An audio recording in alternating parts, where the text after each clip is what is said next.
그 후에 예수께서 제자들과 유대 땅으로 가서 거기 함께 유하시며 세례를 베푸시더라.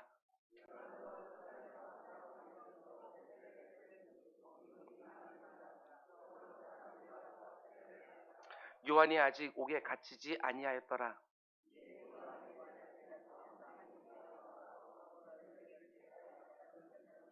그들이 요한에게 가서 이르되 랍비여 선생님과 함께 요단강 저편에 있더니 곧 선생님이 증언하시던 이가 세례를 베풀매 사람이 다 그에게로 가더이다.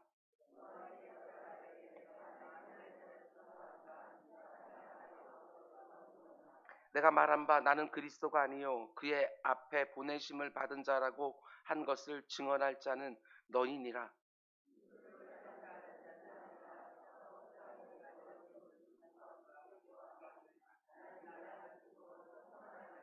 우리 함께 그는 흥하여야 하겠고 나는 쇠하여야 하리라 하니라. 아멘. 아멘. 오늘 특별 새벽 기도회 네 번째 시간입니다. 오늘 말씀의 제목은 이 정도 신앙생활하면 되는 게 아닌가 스스로 생각하는 교만, 이런 제목입니다. 우리 한번 따라해 볼까요? 이 정도 신앙생활하면 되는 거 아닌가. 그게 바로 교만이라는 거예요. 어제 새벽에 우리는 성령으로 거듭난 자들은 다 그러하니라, 구원받은 성도들에게 있는 유사성을 함께 보면서 내가 구원받은 성도가 맞는가 점검해 보았습니다. 구원받은 성도들은 다 영적인 것에 관심을 갖게 되어진다. 그리고 영적인 지각이 열리게 되어진다. 내 안에 나만 있는 것이 아니라 또 다른 인격이 있는 것을 순간순간 느끼게 되어진다. 그리고 세 번째로 성령이 내 안에 계심으로 그분이 맺는 열매가 있다. 열매로 그들을 알리라. 나에게 이런 모습이 있습니까? 그런 모습이 바로 구원받은 성도들에게 다 있는 증거와 표라고 말씀을 드렸습니다. 그러면 이제 생각해 봐야지요. 구원에 대한 확신을 가진 성도들은 그러면 이제 어떻게 살아야 되는가? 그 주제를 오늘 새벽에 함께 나누려고 합니다.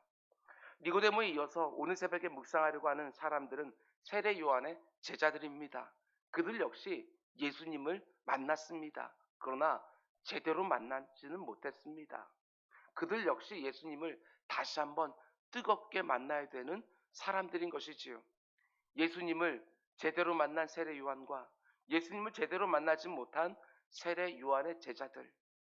세례 요한의 모습은 내일 새벽과 내일 저녁에 두 번에 나누어서 함께 볼 것이고요. 오늘 새벽에는 세례 요한의 제자들의 모습 속에서 여러분과 저의 모습을 또한 엿보려고 합니다. 오늘 보면 26절을 보면 세례 요한의 제자들이 이렇게 말하지요. 그들이 요한에게 가서 이르되 랍비여 선생님과 함께 요단강 저편에 있던 이 곧 선생님이 증언하시던 이가 세례를 베풀매 사람들이 다 그에게 가더이다. 요한의 제자들이 보니까 예수님도 자기 스승처럼 사람들에게 세례를 줍니다. 그러자 요한에게 몰려오던 사람들이 다 예수님께로 몰려가는 거예요. 그래서 이 상황을 놓고 자신의 스승인 요한이 뭔가 특단의 조치를 내려줘야 된다고 생각을 하고 이렇게 가만히 있지 말고 뭔가 조치를 해달라고 지금 요청하고 있는 상황입니다. 세례 요한에게 머물러 있던 사람들이 요한에게 더 이상 머물러 있지 아니하고 예수님께 가는 것이 못마땅한 거예요. 요한의 제자들에게는 이게 위기라고 본 것입니다. 오늘 본문에 등장하는 요한의 제자들이 예수님을 만나되 제대로 만나지 못하게 했던 장애물이 무엇일 것 같습니까? 저는 이렇게 생각했습니다. 뒤에서 좀 더 자세히 말씀드리겠지만 이들 안에 있었던 교만 때문에 주님을 제대로 만나지 못한 것은 아닐까? 예수님을 그저 자기들의 앞길을 방해하는 장애물 혹은 경쟁자, 이게 말이 됩니까? 이 정도로 생각하니까 예수님을 만났지만 제대로 만날 수는 없었던 것이지요. 어제 새벽에 말씀드린 것처럼 성령으로 거듭난 사람들은 다 그러하니라. 성령으로 거듭난 증거와 표시는 반드시 겸손으로 드러나게 되어 있는데 이들에게는 여전히 교만이 들어있는 거예요. 다시 만나야 되는 것이지요. 예수님이 지근거리에 계시니까 빨리 달려가서 예수님을 다시 만나야 되는 거예요. 여러분, 성경에는 교만을 하나님이 가장 싫어하는 대표적인 죄로 소개하고 있습니다. 그래서 성경 곳곳에 교만에 대해서 엄중히 경고하지요. 우리는 교만을 생각하면 어떤 특정한 부류의 사람들을 먼저 떠올리지 않습니까? 나와는 상관없는 것처럼 교만할 것 같은 부류들이 따로 있는 것처럼 생각을 하는 거예요. 돈이 많다든지 재능이 출중하다든지 혹은 세상에서 신분과 지위가 높다든지 하는 어떤 특정한 부류의 사람들, 그래서 교만함 직한 사람들이 이런 죄에 빠진다고 흔히 생각하지만 여러분, 그렇지 않습니다. 모든 사람들이 다 교만해요. 여러분도 그렇고 저도 그렇고 결코 예외가 아니에요. 모든 사람들이 교만이라고 하는 것이 뼛속까지 깃들어 있는 거예요. 어머니 모태로부터 죄를 가지고 태어난 모든 인생들의 죄의 근원이 바로 교만이고, 죄의 가장 대표적인 외적인 표현이 바로 교만인 거예요. 교만의 모든 죄의 근원이 교만이고, 그리고 그 모든 교만 죄성 가운데 튀어나온 외적인 표현이 바로 교만이라는 것입니다. 우리가 참 여러 번 함께 생각해 봤지만 죄인으로 태어난 모든 사람들의 가장 대표적인 특성이 무엇입니까? 그게 바로 자기중심성. 내일 새벽에 좀 더 자세히 말씀드립니다. 자기중심성이 바깥으로 튀어나올 때 교만이라는 형태로 튀어나옵니다. 자기중심성이 어떤 특정한 사람들의 문제가 아닌 것처럼 교만 역시도 어떤 특정한 사람들만의 문제가 아니라는 것입니다. 부자는 그 많이 가진 것 때문에 교만하고, 가난한 사람들은 그 없는 것 때문에 오히려 교만합니다.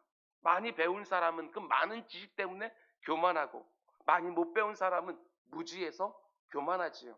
어떤 특정한 사람들만의 문제가 아니라는 것입니다. 목회하면서 제 자신에게서, 그리고 또 여러분에게서 종종 보지만 가장 큰 문제, 교만이 아닐까. 교만 때문에 온갖 사단들이 다 일어납니다. 엉터리 같은 일들을 하지요.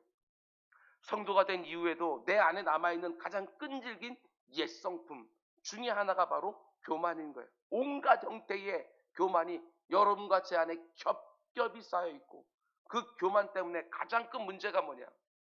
하나님의 은혜를 사모하지 않습니다. 기도가 절절하지 않습니다. 교만을 가리켜 왜 모든 죄의 근원이라고 말합니까? 생각해 보십시오. 많은 사람들은 뭔가 결핍되어 있기 때문에 우리가 죄를 짓는다고 생각을 해요. 그러나 우리가 창세기 3장에서 보는 것처럼 모든 것이 풍성했던 에덴 동산에서도 사람들은 죄를 지어요. 거기다가 얼마나 큰 영광과 존귀를 받았습니까? 온 천지와 만물 중에서 사람만이 하나님의 형상과 모양을 따라 지어진 거예요. 그 어떤 피조물에도 없는 영광스러운 특권과 권세와 존영을 하나님께 받은 것이지요. 그럼에도 불구하고 사람은 그것으로 만족하지 아니하고 하나님처럼 되고 싶어 한 것이지요. 인류 최초의 죄의 근원, 그게 바로 교만인 거예요. 모든 죄의 근원이 교만이다, 이 말을 뒤집어 생각하면 어떤 문제가 생겼어요. 어떤 갈등이 생겼습니다. 그래서 왜 이런 상황이 벌어졌는지 하나하나 추적해서 들어가 보면 맨 밑바닥에 교만이 있다는 것입니다. 근데 이 부분이 참 어려워요. 여러분과 제가 어머니의 모태로부터 죄 가운데 태어나서 교만할 뿐이 아니라 여러분과 제 안에 있는 교만을 부추기는 사람들이 있다. 여러분과 제가 태어날 때부터 태생적으로 교만이 뼛속까지 배어 있을 뿐만 아니라 여러분과 제 안에 있는 교만을 부추기는 무리들이 있다는 거예요. 오늘 본문을 보면 세례 요한과 가장 가까이에 있었던 그의 제자들, 요한을 누구보다도 위하고 사랑한다고 생각하는 그 제자들이 요한 안에도 있는 그 교만을 부추깁니다. 선생님, 사람들이 다 예수께로 갑니다. 선생님께 몰려들던 사람들이 다 예수를 만나러 갑니다. 뭔가 조치를 해야 되지 않겠습니까? 아니, 예수님을 자기들의 경쟁자로 삼다니, 이게 얼마나 참담한 교만이냐고요. 요한의 평판과 영향력이 약해진 것을 염려하면서 예수님을 만나러 가는 사람들을 막아서 다시 요한에게 오게 해야 되는 것처럼 이들은 생각하고 있는 거예요. 여러분, 우리가 교만이라는 주제를 생각할 때 그저 단순하게 어떤 특정한 형태와 모양으로만 제한시켜서는 안 됩니다. 교만은 굉장히 다양한 얼굴을 가지고 있어요. 나를 은근히 내세우고 자랑하면서 남들을 무시한 것만 교만이라고 생각하면 안 됩니다. 오늘 제자들 안에서 보이는 이 교만은 굉장히 교묘해서 여러분과 저도 매우 쉽게 넘어갈 수 있는 교만이라는 것을 꼭 보셔야 돼요. 오늘날 교회들과 성도들이 이렇게 약해지는 이유 중에 하나도 교만이다, 이런 생각이 정말 듭니다.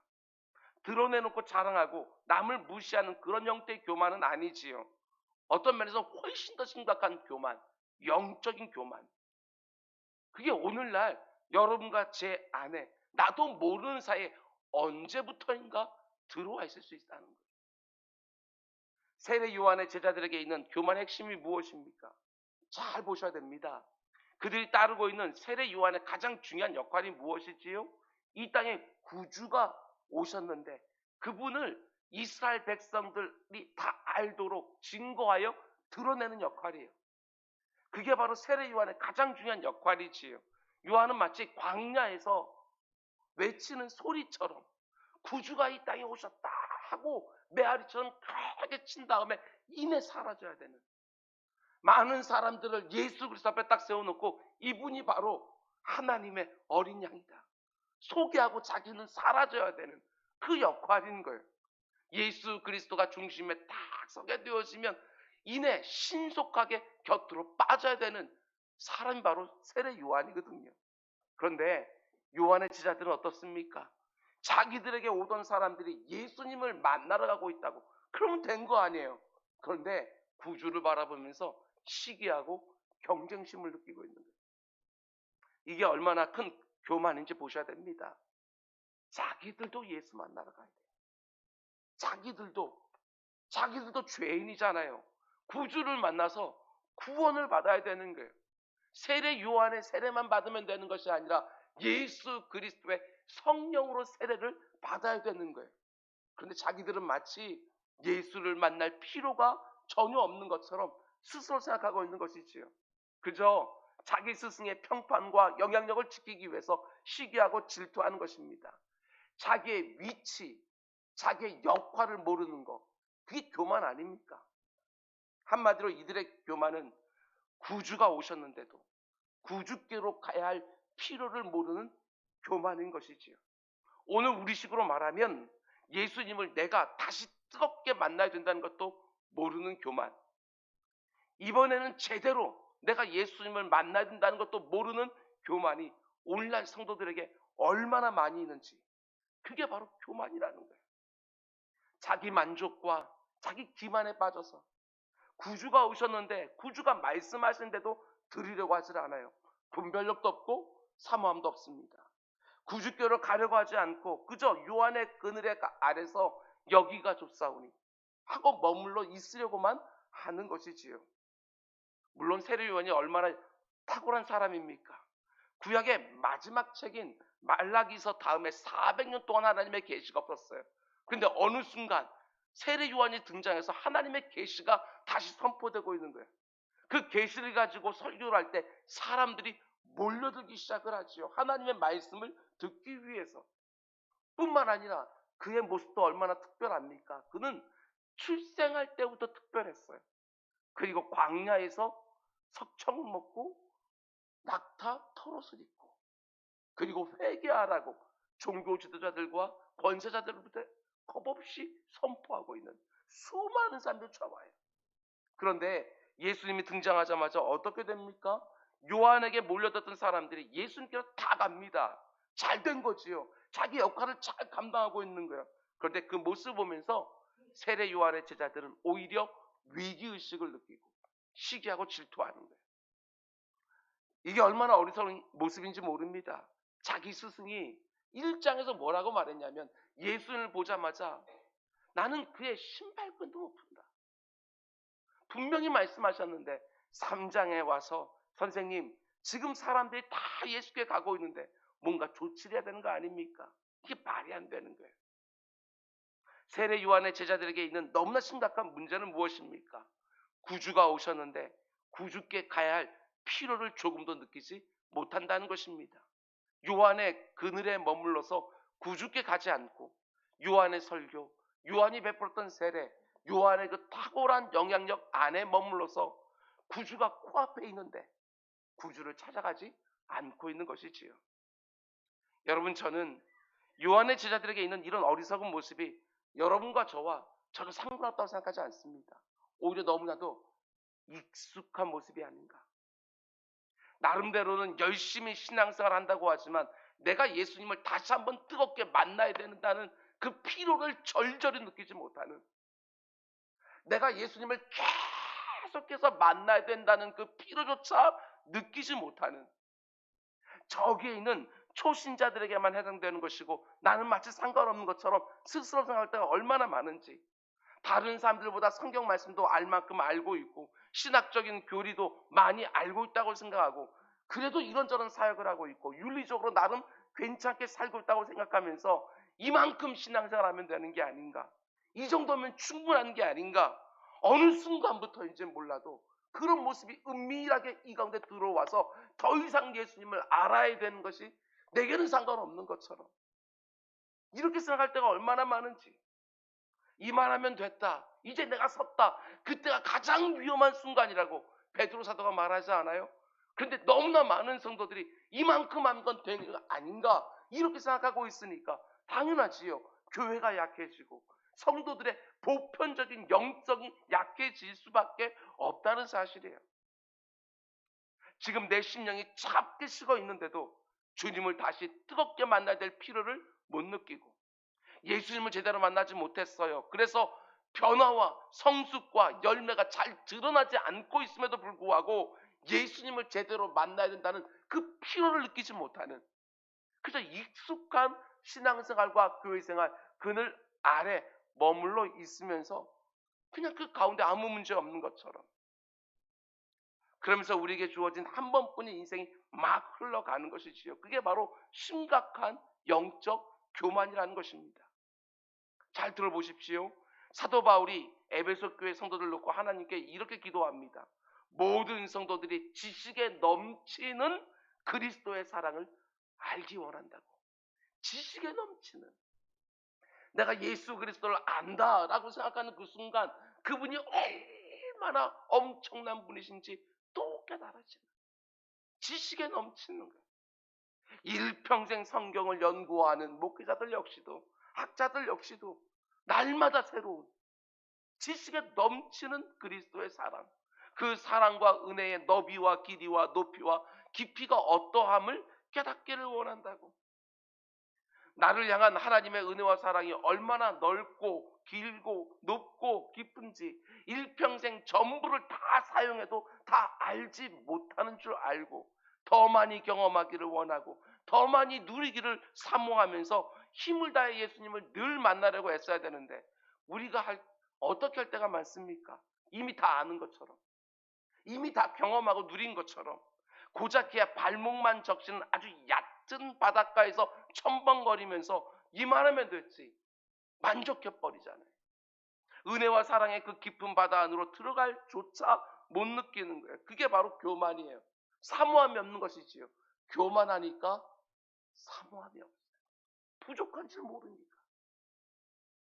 여러분, 요즘 나의 믿음 없음 때문에 혹시 울어보신 적이 있으십니까? 나의 믿음 없음 때문에. 이렇게 오랫동안 신앙생활 해왔는데도 너무나 안 변하는 내 모습 때문에 가슴을 치면서 울어보신 적 있냐고요. 내 신앙 연륜이 얼마큼 되었는지, 그것들은 다른 사람들이 그렇게 말하면서도 그 신앙 연륜에 합당한 열매들이 내 가운데 드러나고 있는지 너무나도 부족해서 가슴을 치면서 울어보신 적이 있냐고요. 예수님이 주신 팔복 말씀 보면 심령의 가난이 만들어내는 애통과 눈물, 이게 핵심인데 스스로 이만큼 신앙생활하면 됐지 뭐가 더 필요한가 이렇게 생각하니까 울 일이 없습니다.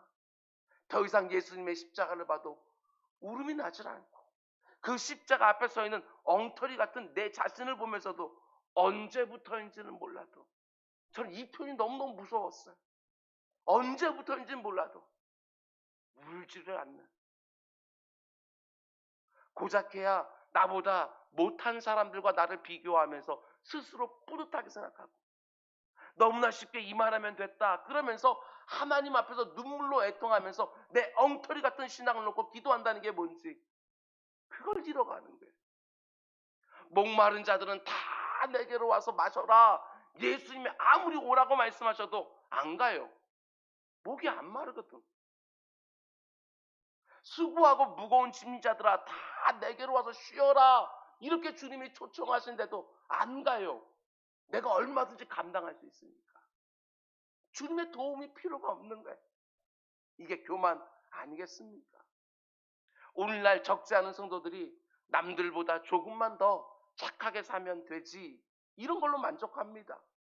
오늘날 이런저런 비판을 받고 있는 어떤 사람들처럼 도드라는 죄를 짓지만 않고 나름대로 시간을 내고 애를 써서 선한 일 몇 가지 하면서 산 것 가지고 자기 스스로 보면서 이 정도 살면 되는 거 아닌가 이러고 있는 거예요. 예수님을 계속해서 만나야 될 필요를 느끼지 못하는 것이지요. 막연한 종교성, 그리고 조금 나아 보이는 도덕성. 다시 말씀드립니다. 막연한 종교성과 조금 더 나아 보이는 도덕성, 이 두 가지를 붙들고 스스로 만족하면서 그저 종교 생활의 끈을 밑에 머물러 있는 거예요. 아닙니다. 고작 그 정도를 하나님이 원하시는 게 아니라고요. 아예 교회에 오지 않거나 아예 경건의 모양이 없거나 아예 나쁜 짓만 하는 사람들만 문제가 되는 것이 절대로 아닙니다. 나는 저렇게까지 형편없진 않다. 나는 그래도 이런저런 열심을 가지고 있다. 스스로 자기 모습에 만족해하는 사람들, 어쩌면 그들이 훨씬 더 큰 문제일 수 있습니다. 나한테 문제가 없다고 생각하니까 딱히 주님을 찾지를 않습니다. 그게 바로 하나님이 가장 싫어하시는 교만이지요. 요한계시록 3장에 나오는 라우디게아 교회 성도들은 스스로를 이렇게 생각했습니다. 나는 부자라. 부요하여 부족한 것이 없다. 이렇게 스스로 생각한 거예요. 근데 주님은 그들을 어떻게 보셨습니까? 네 곤고한 것과 가련한 것과 가난한 것과 눈먼 것과 벌거벗은 것을 너희가 알지 못하는구나. 이게 얼마나 심각한 문제입니까? 나는 문제 없다고 생각하는데 주님은 나를 콕 집으면서 너 문제투성이야. 이렇게 말씀하시는 거예요. 이 땅의 교회들과 성도들 향해서 오늘날 이 세상이 이런저런 비판과 비난을 쏟아내고 있는데도 나는 그렇게 악하지 않다. 나는 그 정도는 아니다. 우리 교회는 다르다. 이렇게만 말하면서 예수님 앞에 울지를 않아요. 우리 믿음의 선배들은 가난해서 울고 자녀 때문에 울고 삶의 고통 때문에 울었지만 이제는 그런 것 때문에 우는 것이 아니라 내 속에 하나님을 향한 목마름이 없는 것을 놓고 울어야 되는 것이고, 예수님이 십자가 위에서 그렇게 값진 대가를 지불하셨는데 내가 살아가는 모습이 이 정도밖에 안 되나 하면서 울어야 되는 것이고, 하나님이 자기 아들의 생명까지 내어주시면서 나에게 거듭난 생명을 주셨는데도 내가 이 정도밖에 못 사나 하면서 정말 많이 울어야 되는 것이지요. 예수님은 끊임없이 나에게 더 가까이 나오라고 말씀하시는데도 더 가까이 가려고 하지 않고, 아주 작은 못된 습관 하나 바꾸려고 하지 아니하고, 너무나 고집스럽게 그 자리에 그냥 머물러 있으려 하고, 지금 내 모습에 스스로 만족해 하고, 내가 못하는 것은 어떤 식으로든지 합리화만 하려고 하고, 아닙니다. 그게 바로 교만이라는 거예요. 자기 모습을 제대로 보지 못하는 교만 말입니다. 내가 지금 너무나 중요한 것을 잃어가고 있으면서도 뭘 잃어버리고 있는지조차 모르고 너무나 어리석게도 이 정도 신앙생활하면 되는 게 아닌가, 이렇게만 생각하는 것이죠. 우리 은작교회 안에 430명의 성도들이 출석을 합니다. 거기서 비교해서 다른 사람과 조금 더 낮게 신앙생활하면 괜찮은 것입니까? 하나님이 고작 그 정도를 바라고 자기 아들의 생명을 주셨겠습니까? 절대로 가볍게 보면 안 됩니다.